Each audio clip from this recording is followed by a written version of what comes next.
Family is sharing their grief tonight after a Grand Rapids mother was shot and killed last week. According to court records, the suspect is in custody. It's the man she was trying to divorce. All came in at 7:12 a.m. on August 17, 2023. The woman on the line sounded panicked. She said she heard arguing, then something sharp, like firecrackers, then nothing. Just stillness. Police arrived minutes later at a home on Union Avenue Southeast in Grand Rapids, Michigan. The door wasn't forced open. Nothing was stolen. The house looked lived in, breakfast dishes still on the counter, curtains pulled halfway back. But in the back bedroom, a life had ended. They found a woman, 38, shot multiple times. No pulse. Welcome to True Crime Her Story. Thanks for being with us. Stay tuned for the full story behind the headlines, a story that matters. And don't forget to subscribe, like, and share this video to help keep her memory alive. Her name was Alicia Lofton. What made this scene so alarming wasn't just how she died, it was who pulled the trigger. 6 months earlier, Alicia had stood in that same home, wearing white, surrounded by family, pledging forever to a man she believed was her protector.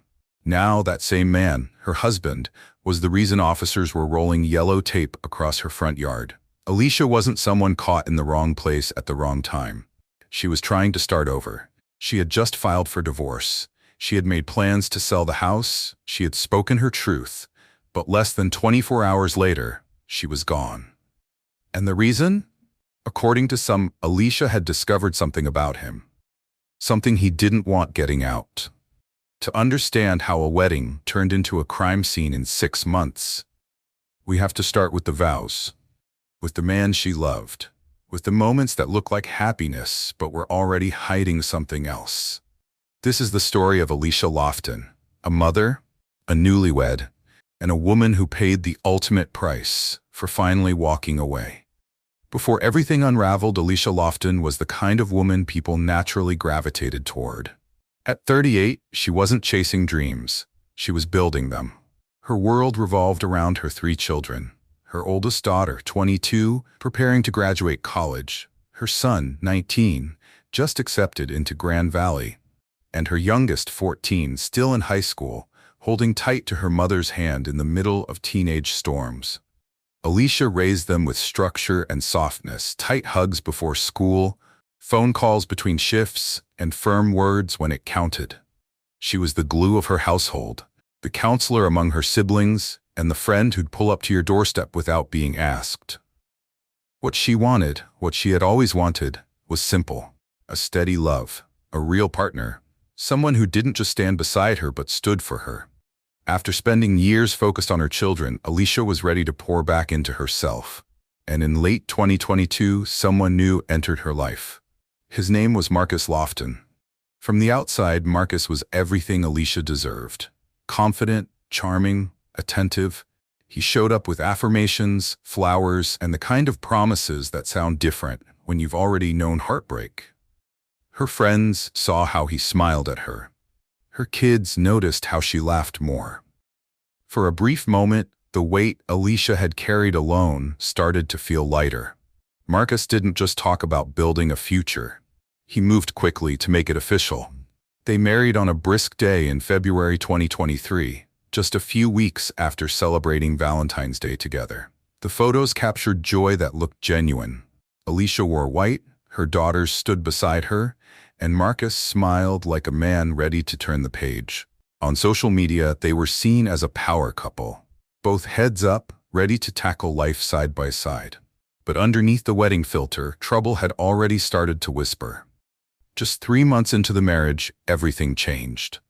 On May 14, 2023, Marcus was arrested after a domestic incident inside their Grand Rapids home. According to police records, it wasn't a misunderstanding. There were marks, there were words no partner should ever hear. A court order was immediately issued. Marcus was not to have any contact with Alicia. No texts, no calls, no visits. A protective boundary meant to keep her safe, at least on paper. Alicia didn't talk much about what happened that night, but those closest to her noticed she had begun to move differently. Her once lively Facebook page became quieter, then occasionally raw. One post read, "Sometimes peace costs more than we expected." but it's worth every penny. Another, it hurts, but I refuse to fold. My kids are watching me. She never named him, but those who knew, knew. Still, she kept going. She smiled when she dropped off her daughter at school. She took pride in her son's college acceptance letters. She joked with coworkers like nothing was wrong. But when the calls came late at night from friends checking in, Alicia didn't sugarcoat it. She was tired, emotionally drained, but she was also focused. She had made up her mind. She was leaving the marriage. But ending a relationship like that isn't just about walking away. It's about carefully untangling yourself, emotionally, legally, physically. Alicia took the necessary steps. Then the rumors started. Around early August, close friends say Alicia confronted Marcus about something that had been gnawing at her. Messages, conversations, behavior she couldn't explain away anymore. Some of the information pointed to affairs, others whispered about men. Though this detail remains unconfirmed by legal records, it shook Alicia to her core. Not because of who he might have been with, but because of how deeply she felt deceived. It wasn't just betrayal. It was a threat to her safety, her reputation, and her stability. She had let this man into her home, around her children, into her future. And now, she was seeing him for who he really was. On August 16, 2023, Alicia filed for divorce. The paperwork was served to Marcus that same day. She also told close friends that she planned to sell the house. She wanted to leave Grand Rapids for good, start fresh. She had even started putting things in boxes, flipping through real estate listings, and reaching out to a realtor. This was it. Her exit plan was in motion. But even as she prepared to close this chapter, Alicia remained cautious. She was still aware that Marcus was unpredictable. Friends later said she changed her locks and told her children to keep the doors bolted, just in case. But in the days leading up to August 17th, she didn't seem afraid, just focused, determined, done. Her final Facebook post before her page went offline simply read, "Protect your peace, even if it costs you people." That was Alicia's voice. Clear, calm, final. She had done everything right. She pressed charges, she obeyed the court, she filed for divorce, she protected herself, she planned for her future. But what Alicia didn't know was that someone else had plans too. Plans that weren't signed in court or stamped by a judge. Plans that began the moment she decided to reclaim her life. And less than 24 hours after those divorce papers were served, Marcus came to the house, uninvited. Everything Alicia had tried to walk away from was now standing on her front porch. And within moments, it would all collapse. It was Thursday, August 17, 2023, just before sunrise. The sky over Grand Rapids was still gray when Marcus Lofton showed up at Alicia's home. By law, he wasn't supposed to be there. The no-contact order from his May arrest was still in effect. The ink on the divorce paperwork was barely dry. But Marcus ignored all of it. According to official documents, Alicia had been up early that morning. She was already making moves to leave, literally. She had begun sorting through belongings, getting ready to sell the house. She told a close friend the night before that she was done for real this time. She had no idea he was coming. No warning, no knock. It's unclear how Marcus got inside. There were no signs of forced entry. Maybe she left the door unlocked out of habit. Maybe he used a key she hadn't changed. What is clear is that once he was in that house, everything changed. A neighbor later told police they heard loud voices, raised, angry. Then a crash. Then silence. It wasn't the first time Alicia and Marcus had argued, but this time she was trying to cut ties for good. And he knew it. According to his own confession, that's exactly why he came. Marcus told detectives, "I killed my wife, Alicia Lofton, for divorcing me." Inside the bedroom, Alicia had kept a firearm, a Glock pistol, tucked in a drawer. It was hers, legally registered. Something she bought after the first domestic violence incident just to feel a little safer at night. Marcus found it. Whether he was looking for it or not, he got to it before she did. In his statement, he claimed he didn't come to kill her. He said he was trying to hit her with the gun, strike her during the argument, when it went off. But this wasn't a single shot. And this wasn't an accident. As the noise escalated, Alicia ran. She locked herself inside the bedroom, her last attempt at creating space between them, but there was no time to call for help. Marcus didn't pause, didn't leave. He broke the door open. On the other side, Alicia was trying to escape through the window.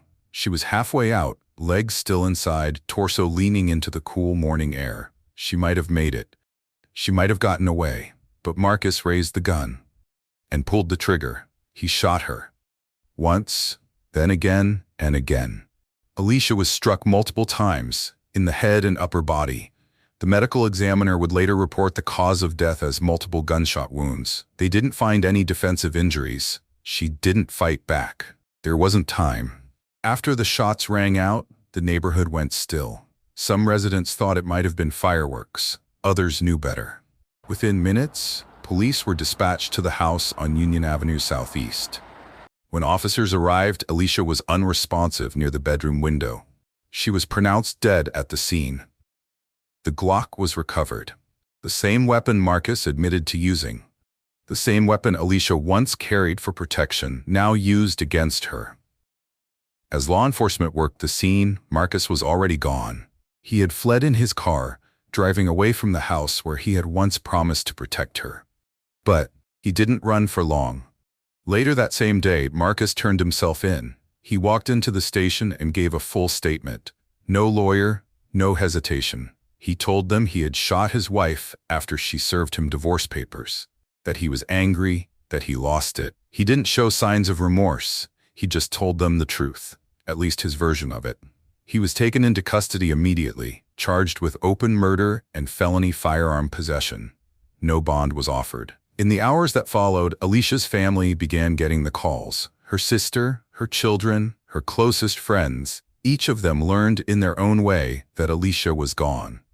Some found out through social media, others through tearful phone calls. One friend said her best friend collapsed when she heard.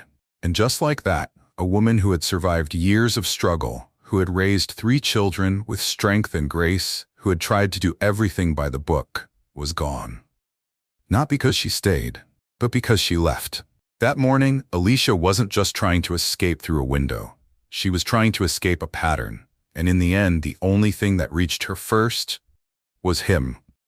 The house was still warm when the investigators left. The bedroom door, broken, a cracked window pane, bloodstains on the floor, the quiet that settled after it all, unbearable.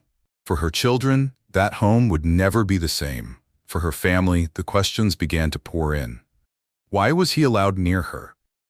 Why wasn't the bond enforced? Why did she have to die to be believed? These are the questions they carry, the ones we'll keep asking.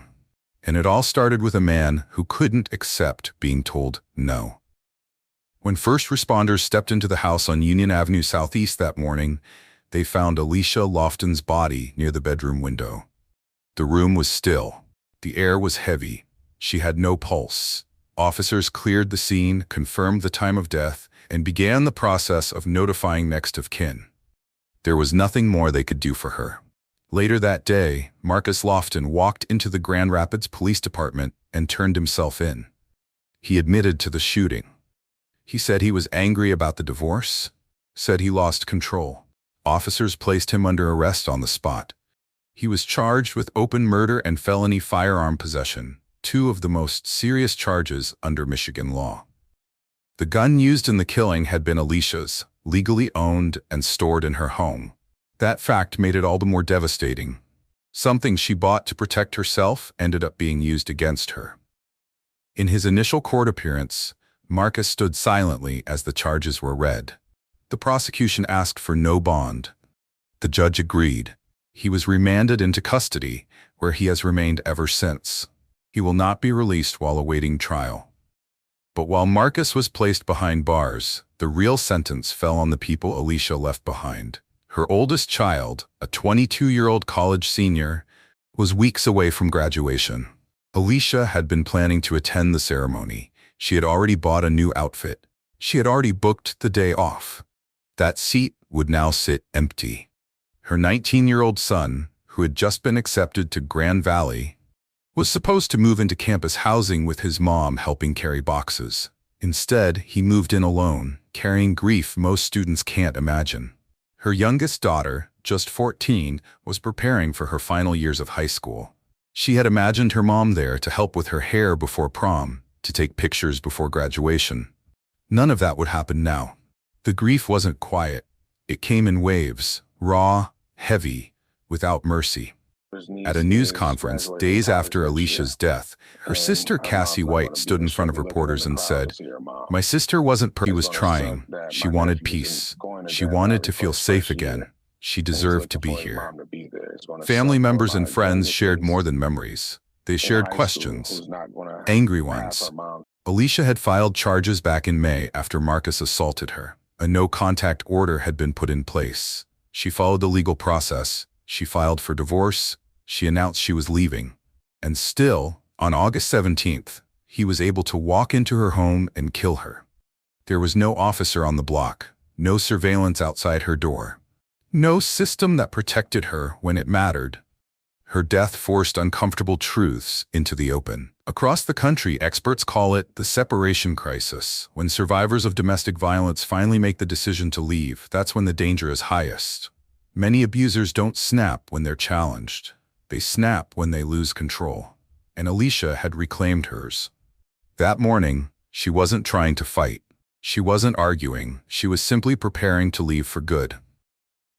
Marcus didn't want that, and no legal restrictions stopped him. The court proceedings began quietly. Marcus pleaded not guilty. Motions were filed, testimonies prepared. The family attended hearing after hearing, searching for justice in a room where Alicia's voice could no longer speak. Then came May 2025. After nearly 2 years of waiting, a mistrial was declared. The reason? Issues in jury selection and procedural conflict, details that rarely make sense to the people waiting for closure. The trial didn't end, but it didn't move forward either. Everything paused, delayed. Alicia's family would have to start again. They left the courtroom that day with nothing more than the same questions that have haunted them since that August morning. Why wasn't the bond enforced? Why didn't the system intervene when it had the chance? Why do so many women have to die before their safety is taken seriously? Friends and neighbors gathered for a candlelight vigil outside Alicia's home a week after her death. They held signs. They brought photos. They lit candles. Her children didn't speak. They didn't need to. Their presence said everything. A GoFundMe campaign was launched shortly after to support her kids. Not just for funeral costs, but for therapy, for tuition, for the simple things Alicia would have provided without hesitation. Groceries, gas, school supplies, warm clothes in the winter. All the things mothers think of first. In every news segment, Alicia was described as beloved, high-spirited, funny, devoted. But behind those headlines was a deeper loss, a human one. A mother who had already sacrificed so much, a woman who didn't want a fairy tale. She wanted peace. She wanted to raise her kids. She wanted to feel safe in her own home. And the most painful part? She did everything right. She went to the police. She followed the law. She filed for divorce. She tried to move on. And still it wasn't enough.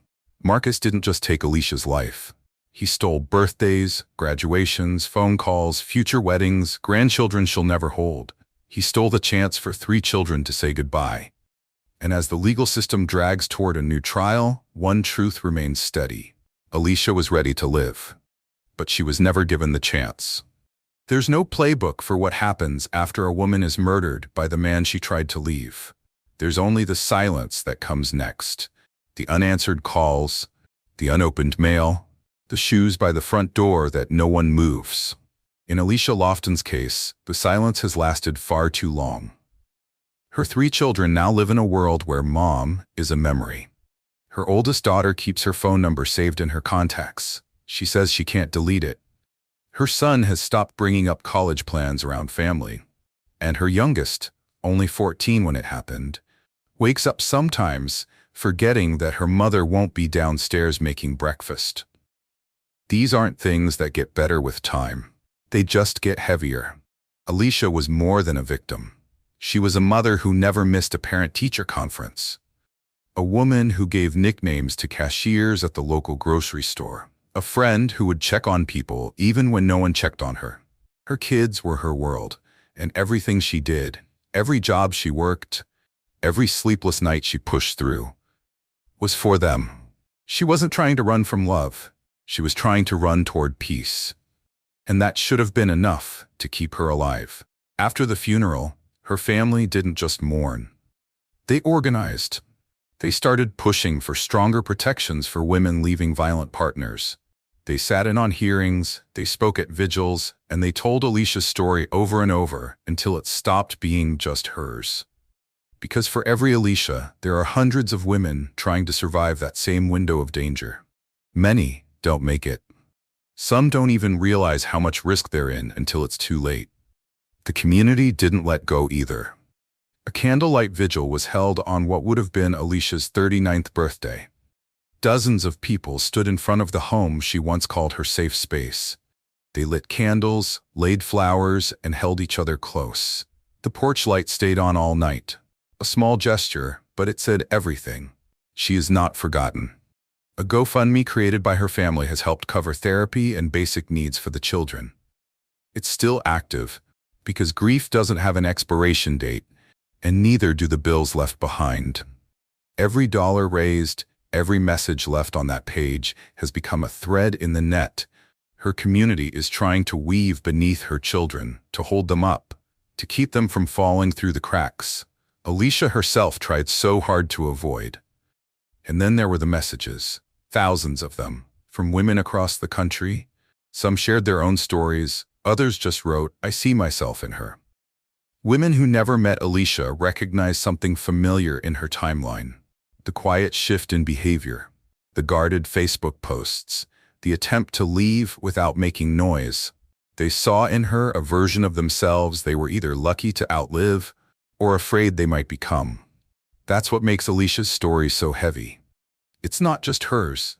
It's a reflection of a national crisis, where legal paperwork means little without enforcement and love turns deadly in the blink of a moment. The system told her it had her back, but when it mattered, no one showed up. What Alicia needed wasn't complicated. She needed space, she needed time, she needed protection while she made choices for her future. She followed every step, she asked for help, she removed herself. And still, she was killed in her own home. This isn't just about one woman. It's about the gap between intention and impact in our justice system. It's about what happens when we treat abuse as a private issue instead of a public emergency. It's about the women counting down the days until they can safely start over, and the men who refuse to let them go. Her sister said it best during an interview. Alicia didn't get loud. She got smart. She moved in silence, but even that wasn't enough. Her children carry more than their last name now. They carry her legacy.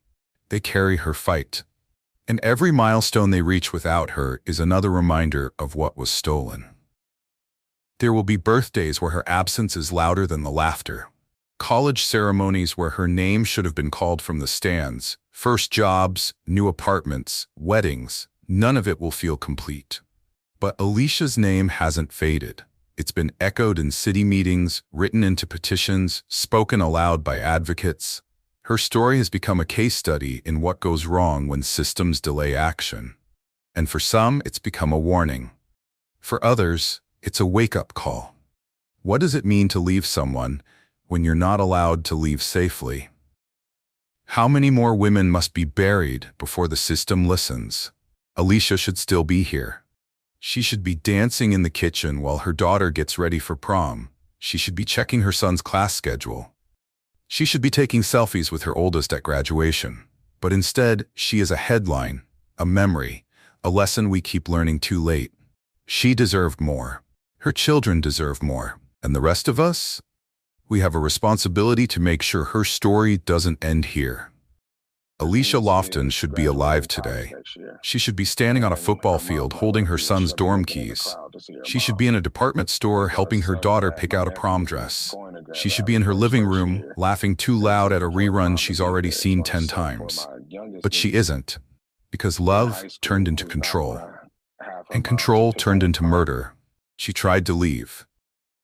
She followed every step, every rule. She asked the court for distance. She asked the law for protection. She chose herself, and for that, she paid the price. This isn't just her story. It's the story of far too many women, mothers, sisters, daughters, who take all the right steps and still don't make it out. It's a story about what happens when red flags are ignored, when bond conditions are just ink on paper, and when silence is mistaken for safety. Alicia's name joins a long list, but she was never meant to be a headline. She was meant to be here, for birthdays, for milestones, for quiet mornings and big laughs and all the things she had just started fighting for, again. If Alicia's story moved you, don't let it end here. Like, comment, and subscribe to this channel. Share her name, share her truth, because the next woman thinking about leaving is watching. She's listening. And maybe, just maybe, your voice becomes part of the reason she finds the courage to go and the support to stay safe when she does. Every time this story is heard, Alicia lives again. Not just in memory, but in action. If you or someone you know is in danger, please reach out. Call the National Domestic Violence Hotline at 1-800-799-7233. If you're in Grand Rapids, resources are available locally through Safe Haven Ministries and YWCA West Central Michigan. You can also support Alicia's children directly through the verified GoFundMe link in the description. Every dollar helps with their healing and their future. And this isn't the last story we'll tell. Next week, we cover the case of another woman who tried to leave, but the law failed her too. Until then, stay aware, stay safe, and never underestimate the power of telling the truth, even when it hurts. Alicia told hers. Now it's our turn to carry it forward.